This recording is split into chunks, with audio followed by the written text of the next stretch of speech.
Herkese selamlar. Bugünkü bölümümüzde 5 adımda LinkedIn stratejisi kurgulamayı konuşacağız arkadaşlar.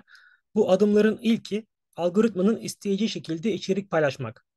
Bu aslında birkaç farklı kendi ayağında sac ayağı olan bir konu kendi içinde ve bunların en önemlileri aslında yine çok değerli bir rol oynuyor bu noktada. Şimdi şöyle bir şey var LinkedIn'de. Eğer gerçekten algoritmanın isteyeceği bir hale bürünürseniz, paylaşımlarınız böyle adlandırılırsa algoritma tarafından hakikaten bunun meyvesini yersiniz amiyane tabirle. Ama yok, algoritma sizi bir noktada kendi gözünde değerli bir yerde görmezse maalesef bu da yine size çeşitli problemler olarak geri dönecektir. Profiliniz ve içerikleriniz anlamında. Peki burada ne yapmak gerekiyor? Yani ne yaparsak algoritma bizim içeriklerimizi beğenir ve daha fazla insana ulaşması için çaba sarf eder. Bunların az önce belirttiğim üzere birkaç farklı sac ayağı var. Bunların ilk arkadaşlar mümkün olduğunca paylaşım zamanlarınızı belli bir süreklilikle yapmak. Aslında tutarlılık daha doğru bir tabir olacaktır. Yani bu haftada bir de olabilir, 2 haftada bir de olabilir ya da haftada üç de olabilir. Hiç fark etmez. Mühim olan burada, önemli olan mümkün olduğunca LinkedIn'e bak ben bu aralıklarla paylaşım yapıyorum imajını aslında onlara vermemiz. Bu noktada haftada 2 paylaşım bence yeterli olacaktır. Çünkü bir yandan başka meşguliyetlerinizin olduğunu da varsayıyorum. Bu nedenle haftada 2 paylaşım bence yapılabilir ve yapılmalıdır da. Bu noktada birinci madde için bir başka önemli unsursa mümkün olduğunca emojileri kullanmanız arkadaşlar. Çünkü emojiler sizin gerek LinkedIn'e gerek diğer mecralarda da bu durum geçerli olmaya başladı. Sizin içeriklerinizin daha eğlenceli hale gelmeye başladığını insanlara yansıtacaktır. Ve algoritmaya tabii daha önemlisi. Yine bu kadar önemli olan bir başka madde ise aynı şekilde mümkün olduğunca paylaşımlarınızı birkaç cümlede bir satırlık ara verecek şekilde bence konumlandırın arkadaşlar. Bu da yine sizin paylaşımlarınızın birer böyle akademik makale olmadığını, didaktik bir içerik olmadığını algoritmaya kanıtlayacaktır. Ki bunu kanıtlamak bir noktada zorundayız. Bu noktada değinmek istediğim bir diğer unsursa mümkün olduğunca içeriklerinizde, gönderilerinizde resimlere yer vermeniz arkadaşlar. Çünkü resimlerde eğer arka böyle planda fonda beyaz bir renk yoksa ve bütün renklerin olduğu bir resimse ve tabii çözünürlüğü de yine çok kritik. Çünkü iyi bir çözünürlükle beraber gönderinizin daha fazla insana erişmesi yükselecektir.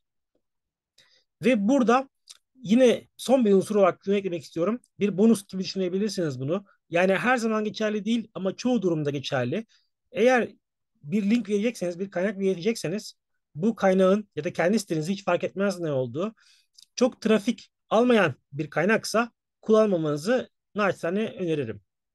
Eğer yazacaksınız da ille mesela bir yerden alıntı yaptıysanız ve paylaşmak zorundaysanız o kaynağı bunu yorumlarda belirtmeniz yine etkileşim açısından daha iyi olacaktır. Çünkü LinkedIn güvenmediği kaynaklara, güvenmediği sitelere açıklama kısmında yer verilmesini pek istemiyor. Bunun yerine mesela kendi blog yazılarınız varsa ve onları paylaşmak istiyorsanız, mesela daha uzununu okumak için burayı tercih edebilirsiniz gibi bir yönlendirme yapmak istiyorsanız, bunun için de yazılarınızın Medium hesabını yazın ve onu kaynakça gösterin derim ben. Çünkü Medium daha fazla sitenin yer aldığı, daha fazla içeriğin yer aldığı bir mecra olduğu için gerek Google'da gerek LinkedIn'de algoritmanın daha sevdiği bir kanal haline geliyor. Bu noktada bir diğer önemli başlıksa mümkün olduğunca influencerların paylaşımlarına yorumlar yapın arkadaşlar. Bunun da yine kendi içinde 2 farklı avantajı var. Bu avantajların ilki eğer bu influencerların paylaşımlarına yorumları düzgün ve tutarlı yaparsanız ve hakikaten o paylaşımlara bir renk katıyorsanız yorumlarınızla birlikte zaman içerisinde o influencerların sizinle iletişime geçebileceğini göreceksiniz. Yani bu sizin iletişim kurma isteğinizi kabul etmesi ve sizi yanıtlaması da olabilir. Yani sizinle sürekli bir iletişim kurması da olabilir. Ve veya kendiliğinden kendisinden sizinle iletişim kurması da olabilir. Sizde bir değer önerisi görüyordur ve bu değer önerisi vesilesiyle sizinle iletişime geçebilir aynı şekilde. Bir başka bence önemli nokta ise sektörel LinkedIn gruplarına katılıp global bir ağın parçası olmak. Bu da aslında en büyük artış şöyle gösterecek arkadaşlar. Oradaki farklı insanlarla tanıştıkça gerek akademi Amerika'da, gerek İsviçre'de, gerek işte Uzak Doğu'da ve aynı şekilde akademik danışmanlık, girişimcilik boyutlarıyla tanışacağınız pek çok insan esasında sizin bambaşka unsurları görmenizi sağlayacak imkan açısından.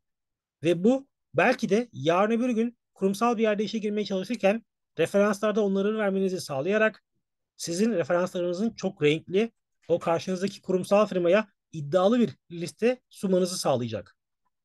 Ve bu hakikaten karşınızdaki İK uzmanıyla uzun uzadıya belki bir konu bile olabilir. Bir konuşma başlığı bile olabilir. Bu referansları nereden bulduğunuz. Bunun akabinde evet Türkiye'deki kurumsallara girmeyi kolaylaştırabilir.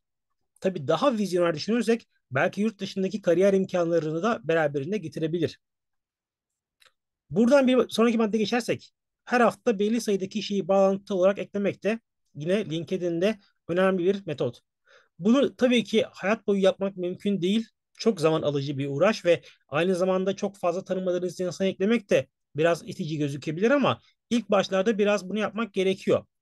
Zaten esasında LinkedIn biraz bunun mecrası olduğu için yani örneğin bunu Twitter'da ya da LinkedIn'de yapmanız çok uygun olmayacaktır tabii ki.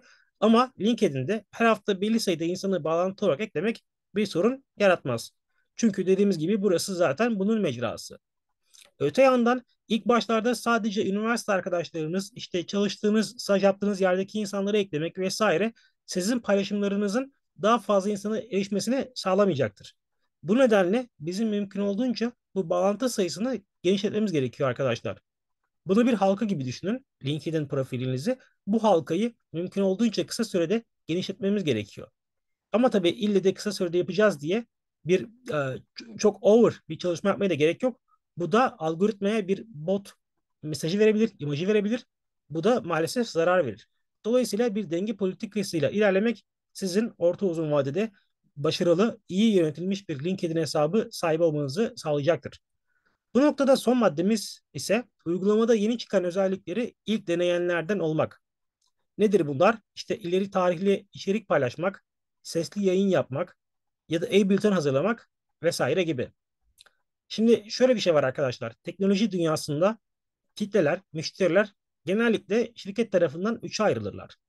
Birincisi öncüler, ikincisi onları takip edenler, üçüncüsü ise daha böyle popüler olduktan sonra giren işin kaymağına son dahil olanlar diyebiliriz. Pastanın son halkası, zincirin son halkası gibi. Şimdi dolayısıyla şirketler mümkün olduğunca o birinci kitleyi yanına çekmek isterler. Ve bunun için mesela telefon firmaları ya da direkt diğer elektronik cihaz üreticileri oradaki öncülerle beraber bir takım etkinlikler yaparlar. Onları desteklerler. İşte ücretsiz belki bir takım çözümler sunmak vesaire gibi. Dolayısıyla bizim LinkedIn'deki amaçlarımızdan birisi LinkedIn'in gözünde o öncü role bürünmek. Bu bize ne sağlayacak? Bu içeriklerimizin daha fazla insana ulaşması demek. Bu LinkedIn yarın öbür gün Türkiye'de bir şeyler yaparsa bunun öncülerinden biri olmak demek. Ve bunun haricinde bir takım diğer şu anda bilmediğimiz ama zamanla karşılaşacağımız fırsatların da kapısını aralayacak demektir.